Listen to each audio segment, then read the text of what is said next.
Kemudian selanjutnya, mari kita baca sholawat kepada Nabi.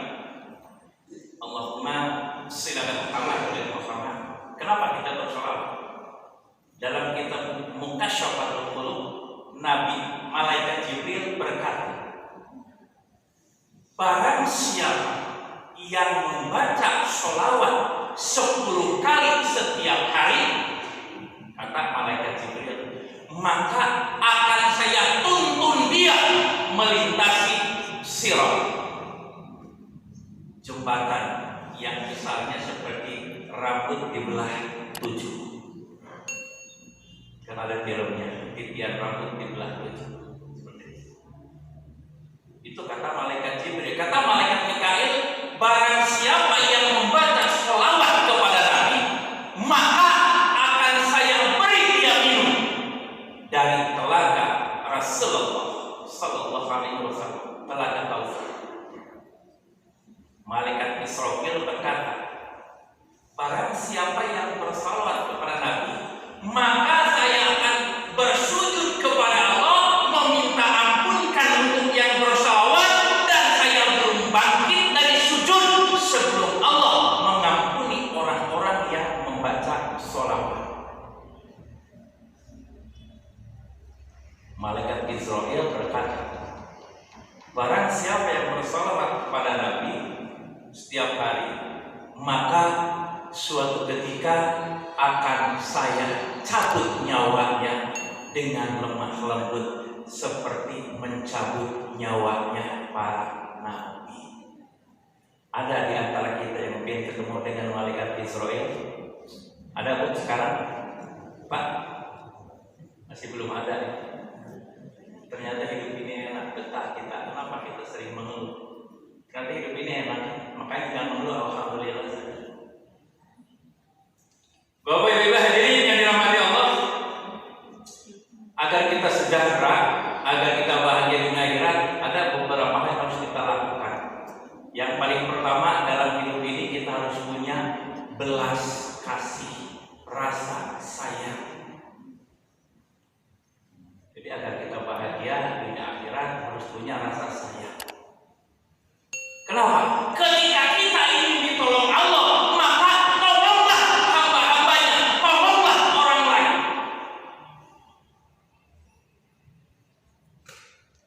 Tahu ibu-ibu, bapak-bapak yang sudah masyhur kisahnya, seorang pelacur yang gemar bermaksiat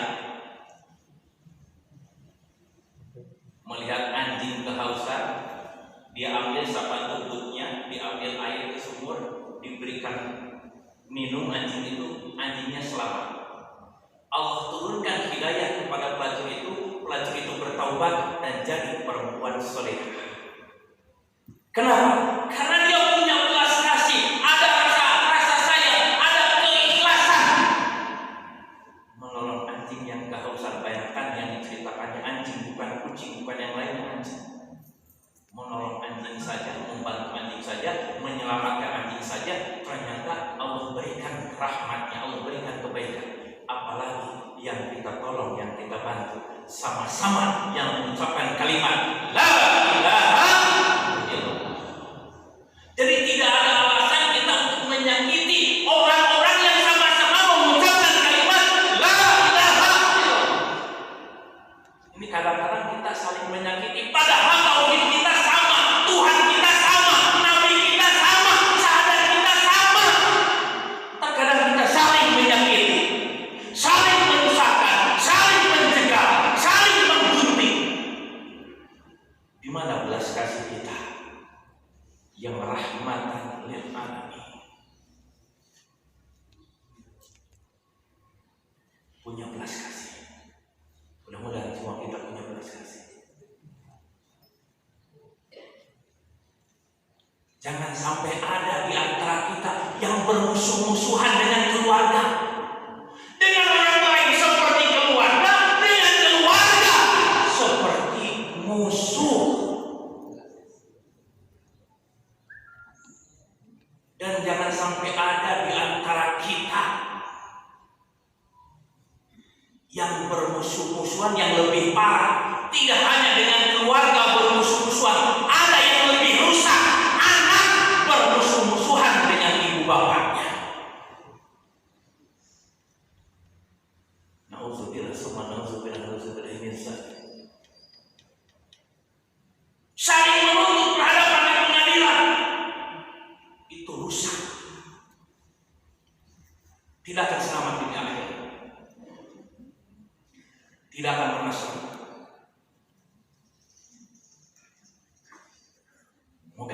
sekali lagi memiliki belas kasih. Apalagi jangankan yang bersyahadat sama, jangankan yang agamanya sama, dengan yang berbeda agama, dengan yang tidak beragama, bahkan dengan makhluk Allah yang lainnya, kita punya belas kasih. Tunjukkan bahwa kita benar-benar rahmat lil alamin, rahmat bagi seluruh alam. Punya belas kasih. Itu yang pertama. Yang kedua, agar kita bahagia dunia akhirat, sejahtera dunia akhirat adalah bersih dari dosa. Setiap kita manusia, dan tidak ada di antara kita yang tidak punya dosa. Coba angkat tangan Pak, berapa orang antara bapak ibu yang tidak punya dosa, yang sampai saat ini tidak punya dosa ada? Tidak ada di antara kita yang tidak punya dosa.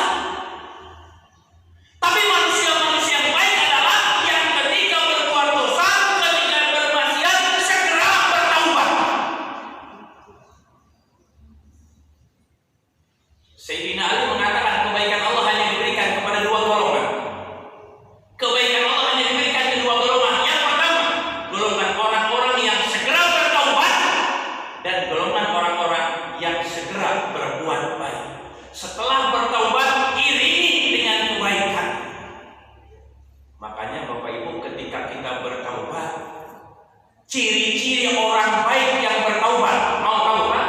Ciri-ciri orang-orang baik yang bertaubat adalah ketika dia bertaubat, ketika dia beristighfar, ketika dia mohon ampun, diiringi dengan bersedekah. Jadi sudah bertaubat kita, saya bertaubat ya Allah, saya sedekah ke anak yatim, saya sedekah ke fakir miskin, saya sedekah ke fakir, saya sedekah, diiringi dengan kebaikan, dengan sedekah. Setelah berbuat dosa, segera bertaubat, iringi dengan berbuat baik, iringi dengan sedekah. Dan setelah bertobat, kita mohon kepada Allah agar benar-benar Allah menyelamatkan kita. Rabbana la tuzigh qulubana ba'da idh hadaitana wa hab lana min ladunka rahmah innaka antal wahhab. Ya Allah, jangan Kau gelincirkan hati kami setelah Kau beri petunjuk. Minta kepada Allah, karena sebelum tarikan nafas kita berakhir, iblis dan para walinya tidak akan pernah berhenti mengganggu kita, terutama melalui pintu ibu-ibu atau perempuan. Salah satu alat yang dijadikan untuk menyerang manusia adalah para wanita. Makanya kami minta ibu-ibu, kalau di media sosial jangan menampilkan wajah yang cantik sendirian. Kalau bisa sama suami sama anak, jangan menampilkan gambar yang di WA profilnya sendirian. Biarlah cantik itu milik suami kita. Nah sekarang silakan buka HP, ganti profilnya biar tidak lupa. Ganti profilnya, mau kaligrafi silakan, mau rumah gadang silakan, mau foto keluarga silakan. Jangan foto yang sendirian, itu mudah terkena ain, mudah terkena sihir Pak. Kalau tidak percaya silakan fotonya bawa ke sini, saya tangkap 3 menit, itu langsung bisa digantikan.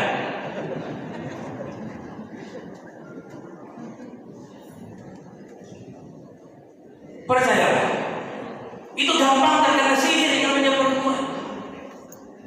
Jadi kalau ada di profil kita itu jangan gambar kita sendirian, anak sudah 7, suami 1, masih juga berfoto sendirian. Ada yang begitu di sini? Ada yang begitu? Acuhkan ya foto sendirian.